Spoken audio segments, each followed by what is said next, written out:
Hello students, welcome to my YouTube channel ICSC milestone. आज हम start कर रहे हैं सेल के स्ट्रक्चर के बारे में। तो कल हमने सेल का बेसिक के बारे में पढ़ा था। आई थॉट कि आप सबने वो रिवाइज किया होगा और आपने मेरी वीडियो ज़रूर देखी होगी। आज की वीडियो में हम सेल के बारे में उसके स्ट्रक्चर को डिफाइन करेंगे, जैसे कि उसका शेप कैसी होती है, कितनी सेल्स प्रेजेंट होती हैं, उनकी साइज़ के बारे में, नंबर ऑफ सेल्स के बारे में। फिर हम उसके बाद पढ़ेंगे प्रोटोप्लाज्म के बारे में, प्रोकैरियोटिक सेल और यूकैरियोटिक सेल के डिफरेंस के बारे में। सो स्टार्ट करते हैं। तो कल हमने जो पढ़ा था उसे एक बार रिवाइज कर लें पहले, फिर नया स्टार्ट करते हैं। Okay, that's a good idea. So कल हमने जो पढ़ा था वो पढ़ा था सेल की डेफिनेशन के बारे में पढ़ा था। किसने इसे सबसे पहली बार नाम दिया था? जैसे रॉबर्ट हुक ने नाम दिया था, उसका पॉइंट क्या था? सेल। फिर उसके बाद हम पढ़ेंगे कि एंटोन वैन ल्यूवेनहुक ने इसे पहली बार एक लिविंग सेल को डिस्कवर किया था। आफ्टर दैट हमने पढ़ा था कि सेल थ्योरी जो आई थी स्केवनेन और थियोडर ने जो डिस्कवर की थी। उसके बाद रेडोल्फ फिरको ने उसमें कुछ चेंजेस किए थे। जो इसमें एक इम्पोर्टेंट टर्म था ओमिनिस सेलुला ई सेलुला, कि हर सेल जो है प्री एग्जिस्टिंग सेल से आती है। उसके बाद हमने पढ़ा था साइज़ क्या, जैसे पीपीएलओ के बारे में पढ़ा था हमने। और मतलब साइज़ जो है काफ़ी वेरी करता है, सबसे छोटे से लेके लार्जेस्ट तक पढ़ा था, जैसे एग होता है ऑस्ट्रिच का, उस तरीके से हमने उसमें पढ़ा था। सो अब स्टार्ट करते हैं सेल स्ट्रक्चर। सो शेप जो है सेल की बड़ी ही वेरी करती है, मतलब ग्रेट वेरिएशन आता है शेप में। तो जैसे कुछ होते हैं जिनकी शेप जो है इरेगुलर होती है, मतलब लगातार चेंज होती रहती है। वो जैसे अमीबा हुआ, उसकी जो शेप है वो लगातार चेंज होती रहती है। वो डब्ल्यूबीसी हुई। फिक्स्ड शेप जिनकी होती है वो न्यूरॉन हुए, मसल सेल्स हुई, आरबीसी हुई। इन सब की फिक्स्ड रहती है शेप, इनकी मतलब शेप चेंज नहीं होती। ओके, तो अगर शेप को जो गवर्न करता है वो कौन गवर्न करता है? एक तो प्लाज्मा मेम्ब्रेन और cell wall.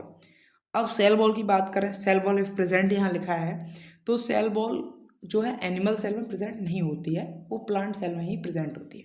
So understanding thing है ये। फिर उसके बाद हमने पढ़ा नंबर के बारे में। तो सेल का नंबर भी बड़ा वेरी करता है। कुछ सेल जो होती हैं, कुछ ऑर्गेनिजम्स होते हैं, इनमें केवल सिंगल सेल होती है, जैसे अमीबा हुआ, जैसे बैक्टीरिया हुआ। उसके बाद ब्लू ग्रीन एल्गी जैसे साइनोबैक्टीरिया। ओके, और फिर उसके बाद हमने माइकोप्लाज्मा भी होता है उसमें। तो हम कुछ चीज़ें हमारे लिए बहुत इंपॉर्टेंट हैं जानना, कुछ की पॉइंट्स होते हैं जिन्हें याद रखना बहुत ज़रूरी है। फिर हम बात करते हैं मल्टी सेलुलर, ये है माइकोप्लाज्मा, ये इंपॉर्टेंट है, इसे याद रखिएगा। और मल्टी सेलुलर सेल जिनमें ऑर्गेनिजम्स जो होते हैं काफ़ी सेल से मिलकर बने होते हैं, जैसे एनिमल्स हैं, प्लांट्स हैं। ओके, सो वहाँ पर इसके बेसिस पे, न्यूक्लियर ऑर्गेनाइजेशन के बेसिस पे दो तरीके की सेल्स होती हैं। एक यूकैरियोटिक सेल होती हैं और एक प्रोकैरियोटिक सेल होती हैं। हम पढ़ते हैं पहले यूकैरियोटिक सेल्स और प्रोकैरियोटिक सेल को कैसे हम अलग अलग डिफाइन करते हैं। स्टार्ट करते हैं इसमें भी। तो हम पढ़ेंगे कि प्रोकैरियोटिक सेल की अगर इनकी बात करें, तो जिनमें mitochondria, chloroplast, nuclear membrane absent होती हैं, उन्हें हम प्रोकैरियोटिक सेल्स बोलते हैं। ठीक है। और जिनमें न्यूक्लियस मेम्ब्रेन जैसे ऑर्गेनल्स प्रेजेंट होते हैं, उन्हें यूकैरियोटिक सेल्स बोलते हैं। मतलब ये कम्प्लीटली रेडी हो चुकी है यूकैरियोटिक सेल्स, और वो कम्प्लीटली रेडी नहीं हुई है, वो प्रिमिटिव है। मतलब कैसे हैं कि स्टार्टिंग की जो सेल होती है वो प्रोकैरियोटिक, जिसमें कम्प्लीटली हो चुकी है, वेल डेवलप्ड है, तो वहाँ पे हम बात करेंगे कि वो यूकैरियोटिक है। तो प्रोकैरियोटिक की बात करें, तो जिसमें नो न्यूक्लियर मेम्ब्रेन होती है, कोई न्यूक्लियर मेम्ब्रेन नहीं है, उसे हम न्यूक्लियोइड बोलते हैं। क्या बोलते हैं? न्यूक्लियोइड। इंपॉर्टेंट पॉइंट है। उसके बाद फिर हम उसके ऑर्गेनल्स की बात करें, लैक मेम्ब्रेन, उसमें कोई मेम्ब्रेन नहीं होती, ऑर्गेनल्स नहीं होते, सिर्फ कॉन्टेंट माइटोकॉन्ड्रिया, गोल्गी बॉडी, इस तरीके कुछ नहीं होता। इसका इंपॉर्टेंट पॉइंट ये है कि इसमें कौन से तरीके के राइबोसोम होते हैं। राइबोसोम याद रखने की चीज़ है, 70S और 80S टाइप के दो तरीके के राइबोसोम होते हैं। ठीक है। डीएनए सर्कुलर होता है, नेक इनमें कोई स्टोन प्रोटीन नहीं होती इसके डीएनए में। ओके, इनकी जो सेल वॉल है वो पेप्टिडोग्लाइकन से बनी होती है। इम्पोर्टेंट पॉइंट है, याद रखना है। एग्जाम्पल जैसे मैंने अभी बोले थे वो सब, ब्लू ग्रीन एल्गी को हम साइनोबैक्टीरिया भी बोलते हैं। ओके, इनमें न्यूक्लियर मेम्ब्रेन होती है, यूकैरियोटिक सेल की बात करें। फिर मेम्ब्रेन बाउंड ऑर्गेनल्स होते हैं। ठीक है। 80S टाइप लार्जर आइबोसोम होता है। लीनियर और हिस्टोन प्रोटीन भी इसमें प्रेजेंट होती है। अब कोई क्वेश्चन पूछे कि स्टोन प्रोटीन कहाँ प्रेजेंट होती है, तो स्टोन प्रोटीन जो है यूकैरियोटिक सेल में प्रेजेंट होती है। सेल्यूलोज से बनी होती है सेल वॉल या चिथिन जो फंजाई होती है। ओके, तो इसके जो एग्जांपल्स हैं वो भी इंपॉर्टेंट है, याद रखिएगा। अब उसके बाद हम बात करते हैं प्रोटोप्लाज्म की। तो प्रोटोप्लाज्म की अगर हम बात करें तो प्रोटोप्लाज्म वो है जो लिविंग कंटेंट हमारी सेल में प्रेजेंट है, जो प्लाज्मा मेम्ब्रेन से सराउंड है। ओके, उसे हम प्रोटोप्लाज्म बोलते हैं। ठीक है, इस टर्म का जो नाम दिया था वो दिया था पुरकिंजे ने, एक की नेम है, याद रखने की चीज़ें हैं। इसे हक्सले ने इसे फिजिकल बेसिस ऑफ लाइफ भी बोला था। ठीक है, 2 पॉइंट्स हमने याद किए कि फिजिकल बेसिस ऑफ लाइफ इसे बोला था हुक्सले ने, और पुरकिंजे ने इसे नाम दिया था प्रोटोप्लाज्म। कंपोनेंट्स की बात करें, cytoplasm, protoplasm outside the nucleus coined by, nucleus के बाहर जो प्रोटोप्लाज्म है उसे कॉइंड किया था कॉलिकर ने। इनसाइड द न्यूक्लियस जिसे हम न्यूक्लियोप्लाज्म बोलते हैं उसे कॉइंड किया था वैन वेनेडिन ने। ओके, तो अगर हमने कई 4 इंपॉर्टेंट साइंटिस्ट के नाम पढ़े इसमें, मतलब सर्चर्स कह सकते हैं। वो पहले पढ़े हमने पुरकिंजे ने नाम दिया ऐसे प्रोटोप्लाज्म। देन हमने पढ़ा कि हक्सले ने ऐसे फिजिकल बेसिस ऑफ लाइफ भी बोला, क्योंकि इसमें लिविंग मटेरियल प्रेजेंट होता है प्रोटोप्लाज्म में, और किसे सराउंड होती है, प्लाज्मा मेम्ब्रेन से। ओके, अगर इसकी अपीयरेंस की बात करें, इसका नेचर कैसा होता है, तो फिजिकल नेचर की बात करें तो एक जेली लाइक होती है, ये कॉलिडल रिवर्सिबल कॉलिडल सिस्टम होता है। ये लिक्विड से सेमी सॉलिड जेल के बीच में स्विच करती है, मतलब ये कभी सॉलिड सोल दिखेगी, सेमी सॉलिड हो जाएगी, कभी लिक्विड हो जाएगी, ना तो प्रॉपर लिक्विड है ना प्रॉपर सॉलिड है, मतलब ये स्विच करती रहती है, चेंज करती रहती है। ओके, इसमें ब्राउनियन मूवमेंट होता है। अगर हम बात करें कि भाई ब्राउनियन मूवमेंट क्या होता है, बहुत इंपॉर्टेंट पॉइंट है, और मतलब हमने ये पॉइंट आपने सबने पढ़ा ही होगा ब्राउनियन मूवमेंट के बारे में, कहीं ना कहीं फिजिक्स में हमने ये टॉपिक पढ़ा होता है।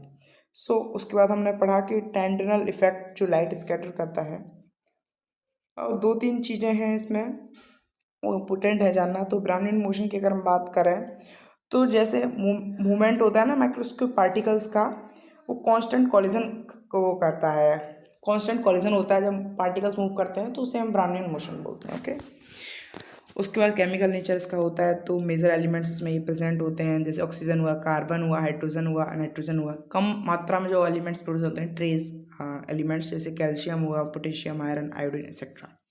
ओके, तो बायोलॉजिकल प्रॉपर्टीज़ की बात करें, एडेप्टिबिलिटी, रिस्पॉन्स टू स्टिमुलाई, कैसे, अगर हम इसकी बायोलॉजिकल प्रॉपर्टीज़ की बात करें तो ये रिस्पॉन्ड करते हैं स्टिमुलाई को। Site of all chemical reaction की साइट यही होती है, और ट्रांसमिट इम्पल्सेस। ठीक है, ये सारे हमारे इंपॉर्टेंट पॉइंट्स हैं, तो हमें एक बार पढ़ने पड़ेंगे। उसके बाद हम इसके स्ट्रक्चर की बात करें तो इसका स्ट्रक्चर है, कम ऑन सी दिस। देखो, ये हमारा एक बैक्टीरियल सेल है जो हमने यहाँ पर रखा है। ये क्या है, एक बैक्टीरियल सेल है। तो एक इम्पोर्टेंट बात ये है इस सेल की, अगर हम बात करें तो बैक्टीरियल सेल जो होता है, हमने पढ़ा था कि बैक्टीरियल सेल क्या है, बैक्टीरियल सेल जो है वो प्रोकैरियोटिक सेल, तो हम प्रोकैरियोटिक सेल का स्ट्रक्चर यहाँ देख रहे हैं हम। सो साइटो, इसमें देखिए यहाँ साइटोप्लाज्म है, ये रहा साइटोप्लाज्म।